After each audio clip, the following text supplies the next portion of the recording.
I have risen from the shadow realm, ladies and gentlemen, for this week's 2021 NFL Week 7 Predictions Show. I am your host, the diligent, vigilant, meticulous, sagacious, conscientious, analytical, methodical individual, the Chiseled Adonis. I was going to go live tonight, but I did not want to risk the possibility of losing my voice again. So we're going to keep things very brief until I can guarantee that my voice is 110% back and I have the level of consistency to where I can go out and go live at least 4 to 5 times per week like we were talking about. But we ain't talking about that right now, okay? First and foremost, before we even get into the games, can we agree these last 2 years of football, that 2020 season, although there was no fans in the stands, and this particular year, as we're approaching midway through the season, have been highly exciting. Let's just be honest. Between the years of 2014, 2019, give or take a few games, NFL had been relatively mundane, all right? It's been a goddamn dominance of certain teams at the top, Patriots, and things of that nature to where you kind of knew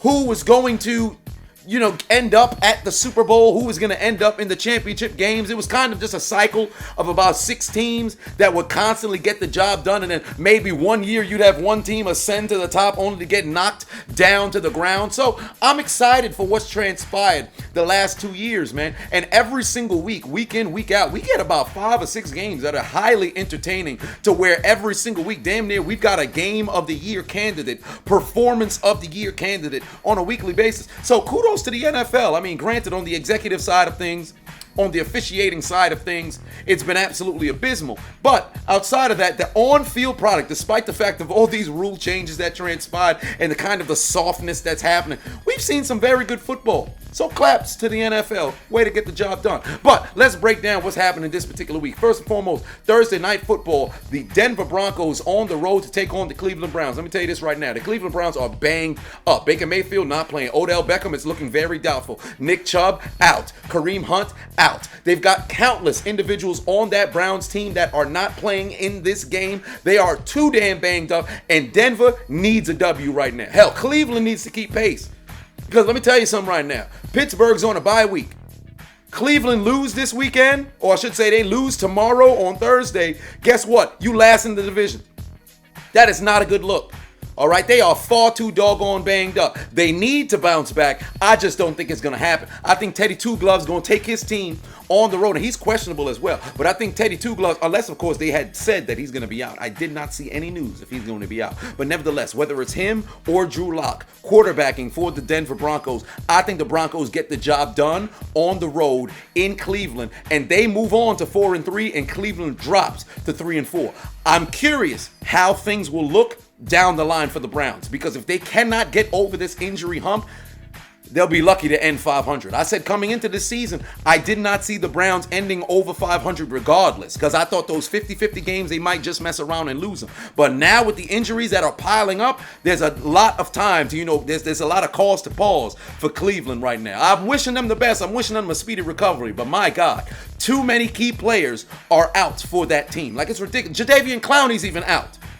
If Myles Garrett ends up on the injury report, take the L out of Lover. They season over, brother, because he's the last one remaining, son. What is going on with the strength and conditioning coach in Cleveland? Your job needs to be jeopardized, brother. Honestly, man. Everybody getting hurt? Come on, man. Jarvis Landry been out for weeks. Now you losing everybody? Come on. Denver, take care of business, man. They lying on the floor. They wounded. You better go and pick up the straps. That's the scraps. That's all I got to say about that. Carolina taking on the abysmal Giants. Honestly, like I stated about Carolina in my post-week review, they're finding ways to lose football games. But my God, the Giants are incapable of winning football games. Give me Carolina on the road. So will Sam Darnold continue to see ghosts? This is another time that he's stepping in to MetLife Stadium to go take on, not his former team, but play in the presence of the same stadium that he played with while he was on the New York Jets. I hope this brother doesn't see ghosts. He might just go out there and see ghosts. But if Daniel Jones turns the football over like he did last week against the Los Angeles Rams, guess what? Carolina is going to turn those turnovers into points. And I expect them to go and get this W on the road. For the Giants, y'all ass, man. That's all I can say about y'all, man. Give me Carolina on the road. Jets taking on the Patriots. The Patriots are better than what their record says. First and foremost, the Patriots are going to win. The Lolly Lully Low in Star Foxborough.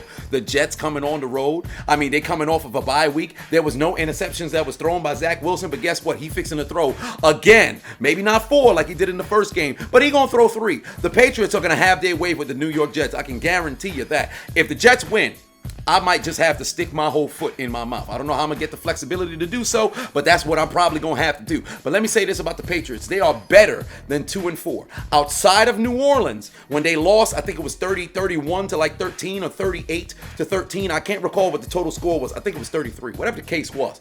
Outside of that game, the Patriots were 1 score away with an opportunity to win every single game they lost. You lose to Dallas in OT. You lost to Tampa Bay on a missed field goal. You lost against Miami because because Damian Harris happened to have a little bit of butterfingers on the final drive while you were in field goal range for Nick Folk to possibly win you the game. So the Patriots are much better than what their record says that they are. But this is the case of the 50-50 games. You got to make sure that you go out there and win that. But that's a conversation for the Patriots moving forward. As it pertains to this week, it's a W. Under no circumstance can I see the Jets walking into Foxborough, walking out with a W. Oh no. Give me the Patriots. Kansas City taking on Tennessee. This is going to be a great game. But let me tell you something right now. The Chiefs' defense is absolute ass, and I do not see them slowing down Derrick Henry. But here's the crazy thing about it. Because Derrick Henry's been on an absolute prowl the last 5 games, over 100 yards, a total of 10 touchdowns in just the last 5 games, Kansas City's going to try to stack that whole box. And guess what? Ryan Tannehill's going to have the best game of his season thus far. I think Tannehill's going to be over 300 yards. He might just eclipse 350 and get to 400. This will be a coming out party in a Tennessee uniform for Julio Jones. I think he gets his first 100-yard day of the season this game. A.J. Brown, second half, he started to come on last week against Buffalo. I expect to see a little bit of consistency there. But there are questions about that offensive line for Tennessee. Now losing Taylor Lewin, we're not too sure what the situation is going to be moving forward. But if he ain't there, I don't know what things are going to be looking like. Now, I already expect Derrick Henry to be over 100 despite the fact that there's a missing piece, Pro Bowl piece on that offensive line, but I expect Tannehill to go out there and kill. But on the other end of the spectrum, Tennessee's defense is also ass. So this fixing to be a shootout, all right? It's going to be Mahomes versus Tannehill. It's going to be, Darrell Williams versus Derrick Henry. So whoever's offense has the football last probably wins this game. But I can't bring myself to go against Tennessee right now. They are rolling, and I like the way they're running the football, and I will not pick against Henry, despite the fact that I respect Patrick Mahomes to the umpteenth degree. So give me Tennessee to win at home. They're going to be drinking a little bit of whiskey over the Kansas City Chiefs. And just when they made it back to 500, Andy Reid, Patrick Mahomes, and company will drop back underneath 500. They'd fall into 3-4. Next up, Washington football team on the road to take on Green Bay. Let me tell you something about Washington, all right? They are who we thought they were. Frauds. Give me Green Bay at home. Green Bay is rolling. The Washington defense is absolute ass. They are not what they were last year. Last year was a fluke. Green Bay fixing a roll. Now, I'm a little bit curious about that Green Bay defense. I'm not too sure what things are going to be looking like. I mean, hell, what was the last offensive test? Or I should say to where they went out there and imposed their will. That wasn't the case. We played against Chicago last week. Matt Nagy can't call no plays. You had a turnover and forced 4 punts. I don't care about that. Washington's offense, just as ass as the Chicago offense. Green Bay should win this with no hassle. Taylor Heineke probably going to mess around and throw a couple of picks. All right, the question is just who happens to catch them. And moreover, how many touchdown passes will Aaron Rodgers throw? How much yards will Aaron Jones pick up on the ground? If you have a member of the Green Bay Packers offense on your fantasy team, make sure you start him. I don't care who it is. Rob Tunyon's done nothing on people's fantasy teams this particular year. Guess what? He might just mess around and catch a couple of touchdowns this particular game. You can take that to the bank. Atlanta taking on Miami in a game that nobody will be watching. Let me tell you right now, Atlanta should take care of business on the road because Miami has found ways to lose football games since they escaped with a W in Star Foxborough in week 1. They are losers of 5 straight. Atlanta's coming off of a bye week after getting a W in London. I expect Atlanta to get themselves another W on the road in Miami. Give me Atlanta to win this game because the conversation around Tua is going to continue to, increase as the weeks progress. In fact, I saw an article earlier today, them talking about possibly the Deshaun Watson trade is going to happen by the end of this week. So who knows who's going to be the starting quarterback come this Sunday. But one way or another, give me Atlanta to win on the road. There is too much chirping going on around the Miami Dolphins organization right now. There's way too much things that's going on, and I'm pretty sure there ain't a level of focus inside that locker room. Give me Atlanta on the road. Cincinnati taking on Baltimore. Let me tell you something right now. AFC North matchup. This should go in Baltimore's way, but I like the way Cincinnati's playing football, man. I'm going upset alert, and I shouldn't feel this way. I should not feel this way because I love the way that Baltimore played last week against the doggone Chargers. I feel like Baltimore can go on a run and mess around and win 10 consecutive games. But I'll tell you something right now. I like the way that the damn Bengals are playing football, man. I like the way they're playing football. I think this comes down to the wire. And as much as McPherson's foot betrayed him against the Green Bay Packers, I think it's his field goal that wins this game against Baltimore in Baltimore. This is going to be a hell of a football game. Fireworks. It's going to be a hell of a football game. I expect to see defensive scores. I expect to see special team scores. I expect this game to go down to the wire. Give me Cincinnati. I think they win on the road. What the fuck? Goddamn battery died again. I don't know what's going on, why I can't continually have my battery stay at 100%, but we ain't talking about that right now. Next game, we got Detroit going on the road to take on the LA Rams.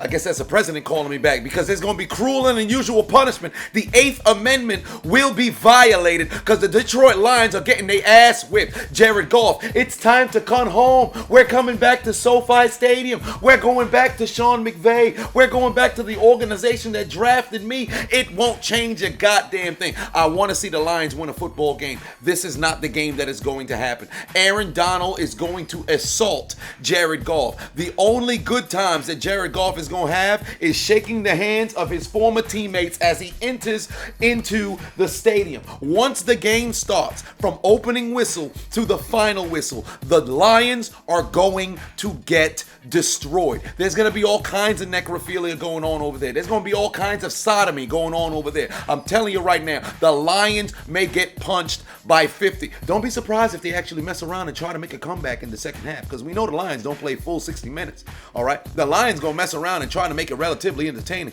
but it's going to be a little bit too late. Lions get absolutely fucked on Sunday against the Los Angeles Rams. Next, Las Vegas is hosting the Philadelphia Eagles. I already told you guys how I feel about the Eagles. I hope they go 2-15 moving forward. You don't want to feed Miles Sanders. You don't want to run the football with a running back. Guess what? Nothing but L's in your future. The formerly known Gruden Grinders, now officially known Las Vegas Raiders, but that was their name. Doesn't matter. They are going to roll over the Philadelphia Eagles. And more importantly, Sirianni, my God, if you can't call plays, we ain't even just talking about the run game. If you call abysmal pass plays again, I don't want to see this man finish the season as the head coach of the Philadelphia Eagles. But it's his first year. I don't give a shit. This man got no business as a head coach, let alone a play caller on the Philadelphia Eagles. Everybody can see it. Everybody can tell this man's a fraud. Everybody can tell this man's play calling is absolute ass. His job needs to be in question. Period. That's all I got to say about that. But give me Las Vegas winning at home, and I'd love to see Josh Jacobs and company run the football effectively. They have not had a consistent run game thus far this season. They're going to need it because Derek Carr's aerial attack has been on point thus far. I believe he's only second to Tom Brady in passing yards thus far this doggone season. He's playing very good football outside of that little stretch in which they lost 2 games. But outside of that, he's playing very good football. Give him a consistent run game, and you can watch the Raiders go to the moon. Now, will the moon be the Super Bowl? Probably not, but we'll see how things play out. But give me Las Vegas at home. Houston on the road in Arizona. J.J. Watt plays his former team, and man, let me tell you something right now. Houston is going to give Arizona absolutely Absolutely nothing. They getting creamed. You think Arizona beating down the Browns last week was bad. Watch what they do to Houston. Houston got destroyed by Indianapolis. You think Arizona not about to put up 70? Let me tell you something right now. Remember back in 2000, years prior, I don't know what the threshold now is in Madden, but remember when Madden used to max out at 255 points? That might just happen this Sunday in Arizona. Larry Fitzgerald not even on the team anymore, and I can guarantee you he gonna find a way to score against Houston this weekend. Houston is getting destroyed. You took the necrophilia that's gonna happen in Los Angeles with the Rams and the Lions gonna be bad. Just wait until you see the anal bleeding that will be protruding out of the rectal sphincter of the Houston Texans this Sunday in Arizona. It's gonna be bad. It's gonna be bad. Arizona rolls all over Houston. If you're a Texans fan, don't even bother to turn the television on. Go masturbate.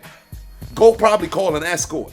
Engage in a little bit of coital affairs. Have time to go and dedicate that to your hobby. My hobby's watching football. Don't watch your team, okay? You're not gonna have a good time. Maybe go on YouTube and watch the execution of Saddam Hussein. Go watch something. Something. Pull up the guillotine in Paris. Watch something.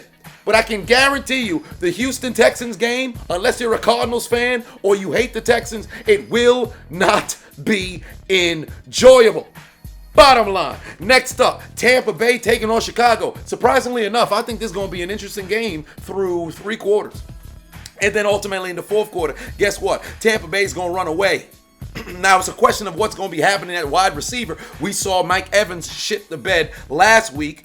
I expect him to, take care of business this week. And Tom Brady, I don't think it's going to be too much of an issue for him. Now, granted, the Bears defense last week, they played a magnificent game.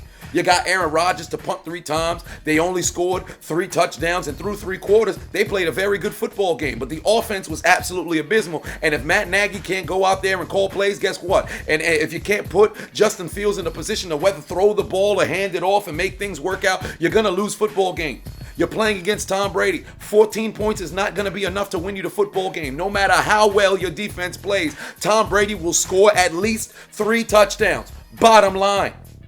And if he doesn't score those touchdowns, he's going to put his team into position to kick field goals.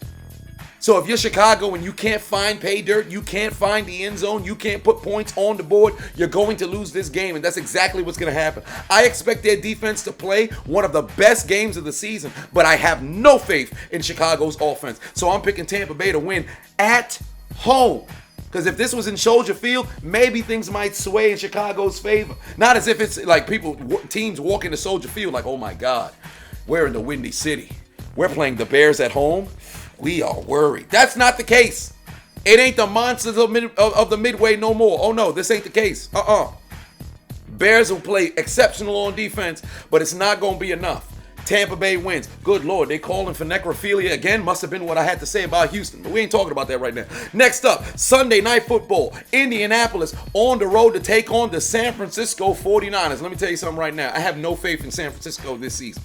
None whatsoever. They're banged up. Now, granted, they're coming off of a bye week, so perhaps, people got healed up. I would hope so. I'd like for them to go and perform to the level that we expected them to perform to coming into the season. But Indianapolis, they've been a little bit hot and cold. The reason why I'm picking the Colts on the road, I'd like to see them continually turn around and hand the football off to Jonathan Taylor. Jonathan Taylor goes over 100 yards, you win football games. Jonathan Taylor stays under 100 yards, you lose football games. Give him the damn ball. And more importantly, I think Carson Wentz can pick apart that defense. I think he can pick apart that defense. All he got to do is hold on to the football. Colts win this game. Now, as for the San Francisco 49ers, they got no identity. None whatsoever. Trey Lance is a guy moving forward. I'd like to see him make a little bit better decision-making down the stretch. I'm curious to see how they're going to play this football as it pertains to, running the ball. If it's going to be the Trey Lance show, let me tell you something right now. You're fixing to lose the game. Not to say the brother's not, he doesn't have talent, but my God, give him a security blanket of a run game. I'm going to need to see some consistency coming out of the backfield. But give me the Colts on the road. And last but not least, Monday Night Football in the game I don't think anybody has high hopes for. Geno Smith leading his Seattle Seahawks to take on the New Orleans Saints at home in Lumen Field in the state of Washington at Seattle. Let me tell you something right now, okay? I expect the Saints to get themselves a W, but I'd be remiss if I told you I still don't know how to feel about the New Orleans Saints football team, man. They hot, then they cold, they yes, then they no, they in, then they out, they up, then they down. They are literally Katy Perry. Jameis Winston is still playing good football thus far, but my God, sometimes you get good drives, other times you don't get good drives. Defensively, sometimes they show up, other times they don't. I need to know what kind of New Orleans team fixing to show up on Sundays, well, in this particular case, on Mondays. But give me them the game to win on the road. I'm taking the Saints to win because, damn it, with Seattle, although back-to-back games have gone down to the wire, Geno Smith, prime time, this is the third straight game we see in Geno Smith in prime time, bro. Who would have ever thought you would have saw Geno Smith in prime time in 2021, let alone 3 consecutive games? Thursday night, you saw this man with the lights on. Sunday night, we saw this man with the lights on. Monday night, we about to see this man with the lights on. It's getting crazy right now. It's getting crazy right now. But give me New Orleans to win. Why? Because I have no faith in Seattle's defense whatsoever. Their defense is absolutely abysmal. Only reason why they looked semi-decent this past weekend is because they were playing against the Pittsburgh Steelers, and Lord knows Pittsburgh's offense is not competent whatsoever. So I expect New Orleans to go out there, but primarily Alvin Kamara to go out there and have himself a hell of a game. Probably have over 150 yards all-purpose. If I'm New Orleans and Sean Payton, I am making sure that our number one priority is getting Alvin Shinsuke Nakamura the football and watch that brother work, and he will take you to the promised land. So those are my picks for this upcoming week and who I think is winning. Let me run it down one more time. I got Denver winning on the road in Cleveland. Give me Carolina winning on the road in MetLife Stadium. Sam Darnold gets another W against his former, inside of his stadium. I can't remember when he played against the Jets. Was it on the road? Was it at home? I can't remember. Whatever the case may be. Give me the Patriots at home. Kansas City losing on the road against Tennessee. Oh, Henry makes it happen. Green Bay takes down Washington. Atlanta on the road in Miami. Upset alert in what should be the game of the week. Cincinnati taking down Baltimore, but damn it, it's going to be close, man. This is a coin flip right here. It's a coin flip right here. I know this is going to be an entertaining game. It literally can go either way. I might just change my mind and roll Baltimore. I'm still going to stay with Cincinnati for right now. Detroit.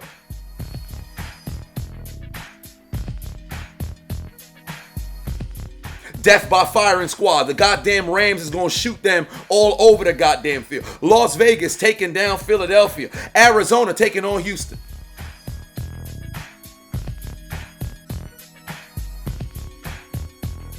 The Texans getting waterboarded. It's going to be bad. Then Tampa Bay takes down Chicago. Indianapolis wins on the road in San Francisco. And last but not least, give me New Orleans over the Seattle Seahawks. Let me know in the comment section who you guys got winning this weekend in football. Back to the Shadow Realm I go.